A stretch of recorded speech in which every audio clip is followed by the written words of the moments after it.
A continuación, ¿qué propone?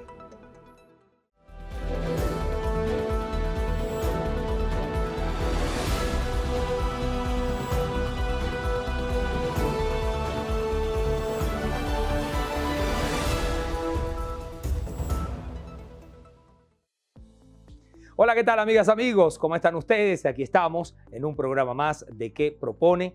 Estamos cercanos a las elecciones del 28 de julio. De todas maneras, hay muchos rumores de suspensión, de no suspensión, de que las elecciones se dan, no se dan. Y precisamente en medio de esos rumores, de todo eso que corre entre pasillos, vamos a conversar con Osvaldo Ramírez, quien es analista.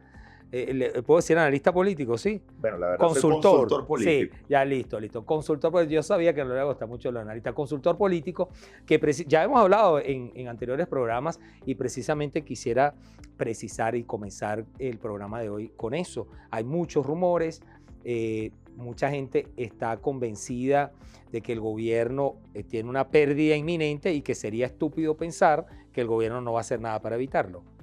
Mira, primero gracias por la invitación y por supuesto bienvenidos a todos los que están conectados a través de BPI TV.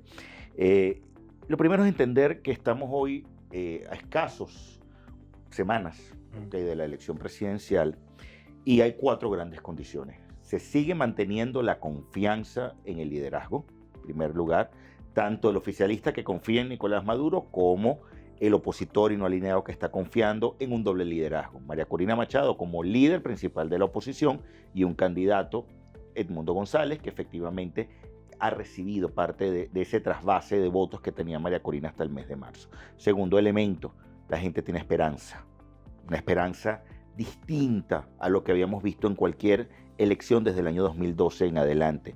El tercer elemento, la gente quiere votar.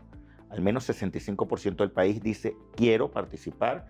Eso sí, hay mucho, permíteme usar esta expresión, FOMO, de que la gente dice, bueno, es que lo de moda es ir a votar, puede elevar incluso y tocar el 80%. Y el cuarto elemento, en la mente del elector solo hay 2 candidatos, Edmundo González, Nicolás Maduro, y prácticamente está preconfigurado lo que puede ser el resultado de una elección si se dan 2 condiciones. La gente participa, la gente defiende el voto en el 100% de los centros electorales. Ahora, no existe la posibilidad clara de que el gobierno pueda meterse por caminos verdes y, por ejemplo, lo que se ha venido rumorando en las últimas semanas, suspender la tarjeta de la MUT, inhabilitar a Edmundo González Urrutia, suspender el proceso electoral. Eso no es una realidad posible y me gustaría agregar a la pregunta si esa realidad posible no traería costos para el gobierno o el gobierno lo hace y no pasa nada. Mira, hay elementos de amenaza y son significativos porque estas amenazas podemos recordar el momento de las primarias en donde hubo muchos rumores de que no las iban a permitir, de que el Tribunal Supremo de Justicia iba a actuar en contra de los diferentes actores, la Comisión Nacional de Primaria, los candidatos, etc. Hoy de nuevo se está apelando a este escenario de miedo.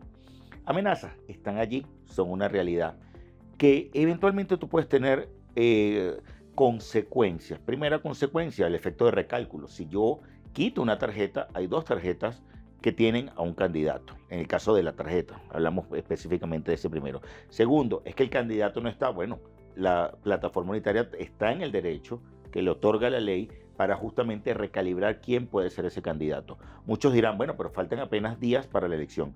Nosotros atravesamos entre marzo y abril prácticamente la posición del venezolano sobre 3 candidatos diferentes y muy rápidamente, por efectos de redes sociales, por efectos del boca a boca, se logró ese efecto de trasvase, de trasvase no solo del liderazgo de María Corina Machado en intención de voto, no del liderazgo per se, sino de la intención de voto y de la alineación de los partidos de la plataforma unitaria en torno a esa candidatura.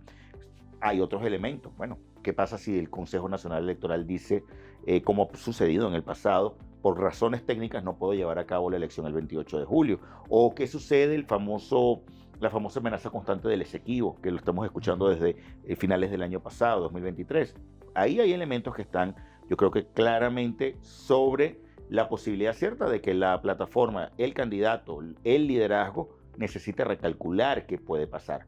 Pero la realidad hoy el venezolano está entendiendo que no hay condiciones electorales, no confía en el sistema, pero quiere votar y está decidido a participar masivamente. Ahora, le preguntaba también por las consecuencias. Si el gobierno adelanta cualquiera de estas opciones que hemos estado señalando, ¿no tiene consecuencias para el gobierno? El gobierno puede hacer eso y que no les ocurra nada. Mira, de no ocurrir, hay un elemento. Tú puedes abrir escenarios en los cuales literalmente vuelvas a aislarte de la comunidad internacional. Recordemos que aquí hubo un proceso que inició en el año 2021 que lentamente fue llevando a la gente, a la comunidad internacional, a entender y a negociar con el gobierno Maduro. Hubo muchos acuerdos, hubo Barbados, hubo negociaciones de forma directa entre Estados Unidos, Colombia, Brasil, etc. Creo yo que el objetivo del gobierno de reinsertarse financieramente en los mercados internacionales lo ha logrado. Hay que ver hasta dónde, con una brecha tan amplia, puedes efectivamente hacerte eso. Porque si esta brecha fuera muy estrecha, muchos dirían, bueno, ¿por qué no hacerlo? Y eso pudiera ser el planteamiento de algunos, pero la realidad hoy, las encuestas serias están gritando que esa brecha, siendo muy conservadores, supera los 25 puntos. Ahora, fíjese, Luis Vicente León dice, por ejemplo, que las movilizaciones de calle de María Corina son ínfimas en comparación a las movilizaciones de Enrique Capriles y que eso no necesariamente se traduce en votos. ¿Qué piensa usted? Bueno, él tiene todo el derecho de expresar sus visiones sobre la vida y sobre Venezuela, pero la realidad eso no es una visión real. Eso es una visión que está completamente desfasada de lo que está sucediendo en la calle. Lo que estamos observando hoy, estamos viendo una energía electoral similar a la que recorrió el país en 1998 con Hugo Chávez. O sea, estamos viendo no es similar a la de masa. Enrique Capriles. Para nada, para nada. Porque hay un detalle. La foto que hay de Enrique Capriles, y con todo el respeto por la gente que trabajó esa campaña, la gran foto termina siendo la Avenida Bolívar en algún momento en el año 2012. Ni siquiera la del 2013. El 2013 recordemos que fue una campaña sobrevenida derivada de la muerte del expresidente Chávez. La realidad hoy es que tú, de norte a sur, de este a oeste, la gente está teniendo un sentimiento y hay un elemento que tú como comunicador y quienes nos están escuchando puede haber escuchado en algún momento, que se llama la espiral del silencio, Elizabeth Noel Newman. Y esa espiral del silencio lentamente estaba allí, con mucha gente conteniendo emociones, conteniendo procesos de decir yo no estoy con X o con Y. Ese silencio se rompió, irrumpió en la escena y llevó a la gente a levantar la cabeza. Fenómenos como el que tú has visto en relación con los comerciantes que han perseguido y quien dice no más. Levanto la cara, me enfrento, no importa las consecuencias, pero ya basta. Son 25 años, no estamos hablando de un proyecto político de cambio, estamos hablando de un proyecto político de continuidad y que esa continuidad no está ofreciéndole a la gente calidad de vida, no está ofreciéndole a la gente una situación en la cual se pueda reconstruir un país basado en la reconciliación, basado en la reconstrucción, basado en el retorno de los venezolanos y basado en el entendimiento, yo creo que es fundamental. Todos juntos necesitamos llevar este país adelante, todos juntos. Y yo creo que ese es un mensaje fundamental a efectos de entender la potencial etapa que puede comenzar en Venezuela a partir del 28 de julio, que va a depender del respeto de la voluntad del elector. O sea que a su juicio y desde su punto de vista, este fenómeno de María Corina, este furor que despierta María Corina se parece más a lo que despertaba Chávez que a otros candidatos en otros momentos. Sí, por completo. Y de hecho lo que estamos viendo en estudios cualitativos y cuantitativos es similar. Estamos viendo ocultamiento de preferencias electorales en el oficialismo, que dice, bueno, yo abiertamente digo esto, pero en los estudios cualitativos terminan diciéndote, yo votaría por una opción de cambio, porque ya no es suficiente lo que yo tengo. El tema de la calle, y permíteme solo un detalle ahí, hay muchas batallas que tú haces en una campaña electoral. La batalla de quién gana el corazón, la batalla de quién gana la mente con el tema de los planes de gobierno, la batalla de quién gana la camiseta, quién gana la franela, qué es lo que se repite, la batalla de la foto en redes sociales, la batalla de los actos de masa. Cuando tú comienzas a comparar de esas, son 7 batallas, pero voy a pararme en estas, la realidad termina siendo que hoy en muchas de estas batallas la foto la está ganando hoy la oposición. O sea, la ventaja la tiene estratégicamente por ahora la oposición. ¿Qué sucede? Que tú dependes de un voto espontáneo, que tú dependes de también trasladar esa euforia que estás viendo en las calles de Venezuela a que realmente vayan a votar. Y sí lo estamos comprobando mediante, por supuesto, lo que tiene que ver con la intención de voto. La gente quiere votar y eso es fácilmente trasladable a al menos ver ese 65% que quiere participar. ¿Cómo están los números? Luis Vicente León también dice que bueno, que hay algunas encuestas que están exageradas, que la brecha no es tan alta. Bueno, insisto. No es que lo quiero poner a pelear con Luis Vicente. No, él es buen amigo. La realidad es, todas las encuestadoras serias están coincidiendo. ¿Cuál es la coincidencia? En primer lugar, similar la cifra de participación mínima, ¿ok? 65%. 60-65%, pudiendo llegar incluso a tocar el 83%. Esa cifra de 65% igual es favorable para la oposición. No, esto es participación inicial. No, pero digo pasa? que a menor participación, más riesgo, A menos menor riesgo, perdón. participación, Ajá. mayor potencial de que el voto oficialista Duro suba, se movilice. ¿Cuánto tiene Nicolás Maduro en el bolsillo? Tiene 2 millones, al menos, Por lo 2.2 menos. millones de electores, al menos. ¿Cuánto tiene la oposición hoy en el bolsillo? Al menos 4.5 millones de votos en el bolsillo, ¿ok? O sea, que arrancarían ambos con eso. Ese es el arranque, Ok. ese es el piso. Ok. Ese es el piso de Ok. capital propio inicial.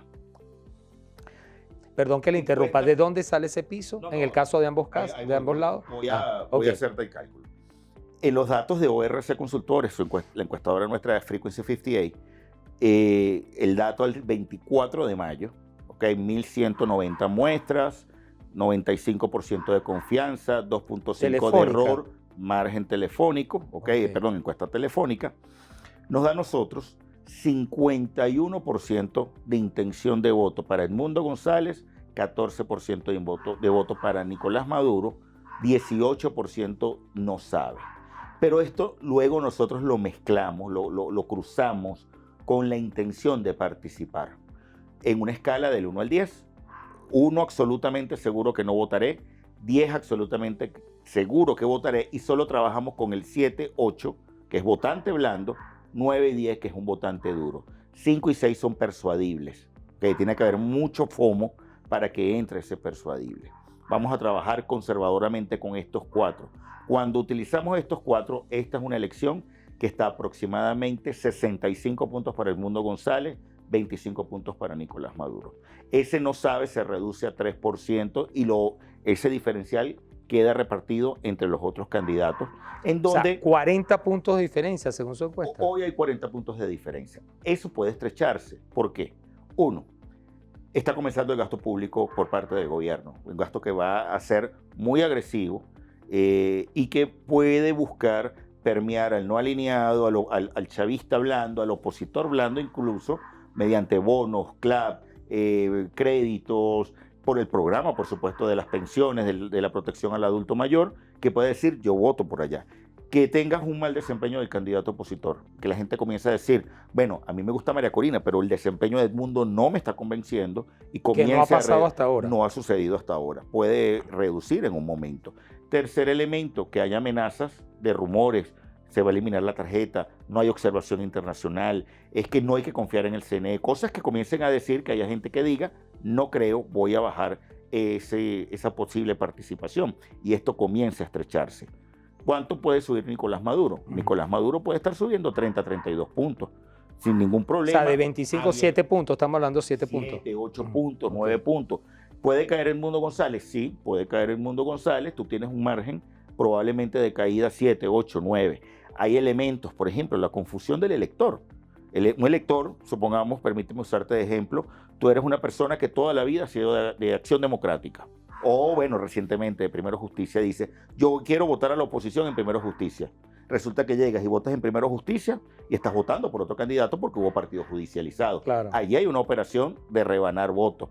Tienes el tema potencial, por supuesto, de los centros electorales de una mesa. Necesita la oposición tener 100% de testigos, pero en un momento puede decir... no los tiene todavía. Pero es que nadie los tiene, los tiene hasta una semana antes. Ningún partido. Ni siquiera el gobierno. Nadie los tiene. Eso es una... Eso es común, ha sido común en las elecciones. Eso es común en cualquier elección en el mundo. Usted tiene blindados sus testigos hasta una semana, 2 semanas antes. que es cuando realmente lo inscribes ante el Consejo Nacional Electoral. Antes tú estás construyendo eso. Volvemos a los números. Usted empezó a rebanar los votos, ¿no? Ese margen de 40% se puede rebanar a tal nivel por múltiples razones de acercar a Edmundo y a Maduro. Puede suceder, insisto, y todo va a depender del tamaño del gasto público. Pero realidad, hoy, Venezuela puede haber cerca de 17 millones de votantes reales. Hay un registro electoral muy grande, hay gente en la diáspora, hay gente que se fue, hay gente que no está inscrita, pero eso no los podemos contar. Pero hoy, sobre una base de unos 17 millones, tú pudieras estar teniendo una elección con 11, 12 millones de participación. Un poco más incluso, si hay ese furor, esa necesidad de estar en el grupo IN en el último momento. En esa situación, tú puedes estar teniendo una elección donde la oposición supere los 6 millones y medio, 7 millones de votantes. Va a depender justamente de esa energía. Muchos hablan, bueno, es que el 1 por 10 o el 1 por 5, eso lo hacen todos los comandos de campaña en todas partes del mundo. Eso no es un invento del gobierno, porque se dice mucho de que esto es algo que inventó el gobierno, para nada. ¿Qué más depende? Bueno, de la amenaza. Si tú eres de repente un empleado público y dicen, bueno, tú tienes que votar por mí, te llevo obligado, o el tema religioso, porque estamos viendo cierta disciplina en el mundo evangélico cristiano, en donde lo que me diga el pastor, y tienes allí una competencia importante de tratar de tener disciplina para llevar a la gente a votar, o la amenaza de que te voy a quitar el CLAP, la bolsa de comida, el beneficio. Entonces, estos elementos pudieran estar allí, pero en realidad, hoy el deseo de cambio está recorriendo toda Venezuela, y esa energía hoy está favoreciendo ampliamente a la oposición. Ahora, no hay ninguna posibilidad de que del espectro de candidatos, que son unos cuantos, pueda capitalizar alguno, ¿no? Y que de repente pueda hacer que, por ejemplo, Nicolás Maduro baje al tercer lugar. No, hoy no lo vemos. Hoy vemos, a ver, candidato que más tiene está teniendo 2.3, 2.4% dentro del error muestral. Y en los últimos cortes, que hemos tenido 4 cortes. ¿Cuál es ese candidato que está después de tercero? Te voy a comentar quiénes han estado. En un momento ha estado el Carri, en otro momento ha estado Bertucci, en otro momento ha estado Luis Eduardo Martínez y el otro momento ha estado Benjamín Rauseo. Pero ninguna supera el error muestral, ninguno supera los 2.5% del margen de error. Están todos dentro del error muestral. Allí pudieras tener una reconfiguración si todos o la mayoría declinan en favor de un candidato, de un tercer candidato. Eso hoy luce bastante complicado porque no va a aparecer en el tarjetón, aunque se puede publicar, por supuesto, la fe de rata en la puerta de los centros electorales. Algunos de ellos declinando a favor del mundo, puede pasar ahí. Pero hoy, en la mente del elector hay 2 candidatos, cambio versus continuidad. Cambio liderado por María Corina Machado con un instrumento que se llama Edmundo González como candidato, continuidad con Nicolás Maduro. No existe otros candidatos en la mente del elector. Si esa palabra instrumento no es peligroso usarla con Edmundo González, porque el gobierno también ha tratado en algún momento de tildarlo de marioneta y demás, de ponerlo así como que el hombre está puesto ahí, pero quien manda y quien va a mandar es María Corina. No, para nada. Con lo que me refiero a instrumento es un tema crematístico, porque recordemos que Edmundo González no era una figura pública antes del 20 de marzo de este año. No era una persona que hubiera sido posible precandidato.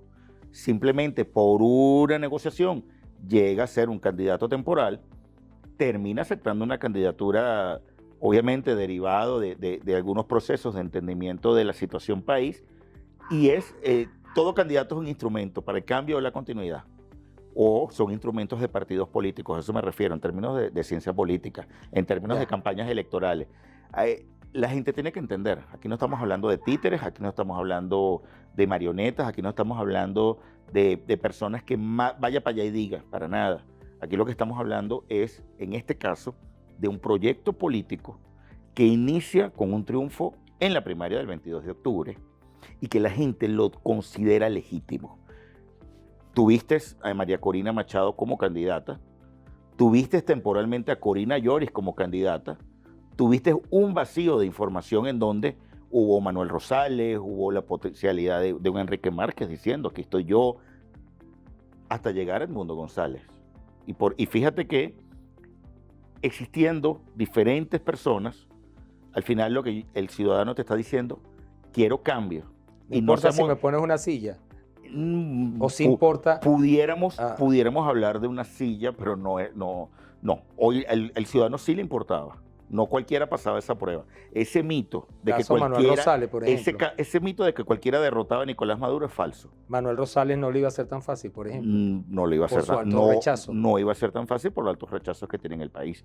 Buen líder en el Zulia, sí, pero la gente lo consideraba, señores, usted es un buen gobernador en el Zulia. Pero para el resto del país no es el momento probablemente, o su momento ya pasó.